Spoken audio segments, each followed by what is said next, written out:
तो बीजेपी ने कल अपनी दूसरी लिस्ट जारी की है जिसमें 39 उम्मीदवारों के नामों का ऐलान किया गया है और बार बार ये सवाल उठ रहा था कि मुख्यमंत्री शिवराज सिंह चौहान का नाम दूसरी लिस्ट में नहीं आया है और कई सवाल भी खड़े हो रहे थे शिवराज सिंह चौहान को लेकर। तो बीजेपी उम्मीदवारों की लिस्ट में शिवराज सिंह चौहान का नाम ना आने पर बीजेपी आला सूत्रों से यहां पर जानकारी मिल रही है कि ये खबर जो है ये सरासर गलत है कि शिवराज सिंह चौहान का टिकट काटा जाएगा। हमारे साथ हमारे एग्जीक्यूटिव एडिटर अखिलेश शर्मा इस वक्त जुड़ गए, हमारे साथ स्टूडियो में हैं। अखिलेश, बार बार ये सवाल उठ रहा था क्योंकि कई बड़े नेता, यहाँ तक कि प्रधानमंत्री भी जब कल अपना संबोधन कर रहे थे तो शिवराज सिंह चौहान का नाम उस तरह से आया नहीं जिस तरह से वो तमाम मुख्यमंत्रियों की तारीफ कर रहे थे। तो क्या उनको लेकर पार्टी में विश्वास डगमगा रहा है? इस तरह के सवाल जो उठ रहे थे उस पर बीजेपी ने जवाब देने की कोशिश की है?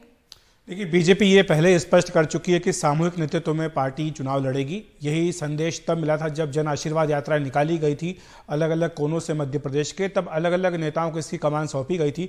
अकेले शिवराज सिंह चौहान के नेतृत्व में यात्राएं नहीं निकली थी, बल्कि पिछले जो चुनाव थे उसमें शिवराज सिंह चौहान ही इन यात्राओं की अगुवाई करते थे। तो उसी से संदेश दे दिया था पार्टी ने कि वहां पर वो सामूहिक नेतृत्व में चुनाव लड़ेगी। लेकिन अभी तक 2 सूचियां जारी हुई हैं, कुल मिलाकर 78 नाम जारी किए गए हैं। सवाल ये उठ रहा है कि शिवराज सिंह चौहान जो कि मुख्यमंत्री हैं, उनका नाम सूची में अभी तक क्यों नहीं आया है? क्या उनका टिकट काट दिया जाएगा? तो इस पर हमारी बीजेपी के आला नेताओं से बात हुई है। उन्होंने स्पष्ट किया है कि ये जो अभी तक की 2 सूचियां आई हैं, इनमें अधिकांश जो है सीटें वो हैं जो बीजेपी पिछले चुनाव में हार गई थी। अगर 2-3 सीटों को छोड़ दिया जाए तो अधिकांश सीटें बीजेपी हार चुकी है। तो ऐसी सीटों को जो कि टफ मानी जाती हैं, जो कि C या D कैटेगरी की सीटें हैं, वहां पर उम्मीदवारों का नामों का ऐलान किया गया है। और अभी तक किसी भी मंत्री का नाम जो है वो घोषित नहीं किया गया है, किसी भी सिटिंग MLA का नाम घोषित नहीं किया गया है। तो इस लिहाज से ये अटकलें लगाना कि शिवराज सिंह चौहान का नाम नहीं आएगा, उन्हें बीजेपी उम्मीदवार नहीं बनाएगी, ये सरासर गलत है।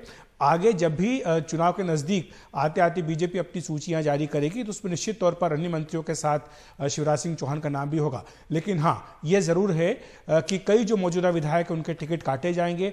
ये संख्या बड़ी भी हो सकती है, लेकिन रणनीति के हिसाब से पार्टी ये चुनाव के नज़दीक ही घोषित करेगी ताकि वो पाला बदल कर कांग्रेस में न चले जाए।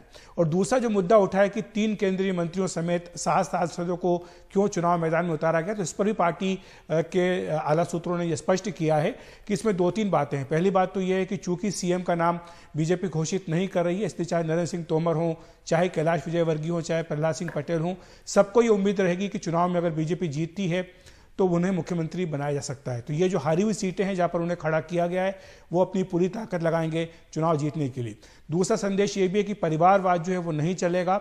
यह नहीं हो सकता कि आप एक परिवार से आपका जो है कोई व्यक्ति प्रदेश की राजनीति करे, एक कोई केंद्र की राजनीति करे, एक परिवार से एक ही व्यक्ति होगा। तो ये सारी बातें भी कल की सूची के पीछे सोचकर रखी गई है। बिल्कुल, और प्रधानमंत्री भी अपने लगातार संबोधनों में जो उन्होंने मध्य प्रदेश में दिए उसमें वो कहते रहे हैं कि परिवारवाद पर जिस तरह से वो कांग्रेस पर आरोप लगाते रहे, तो कहीं ना कहीं उस चीज को पार्टी अपने भीतर भी यहाँ पर लागू करती हुई नजर आ रही है। शुक्रिया अखिलेश इस तमाम जानकारी के लिए।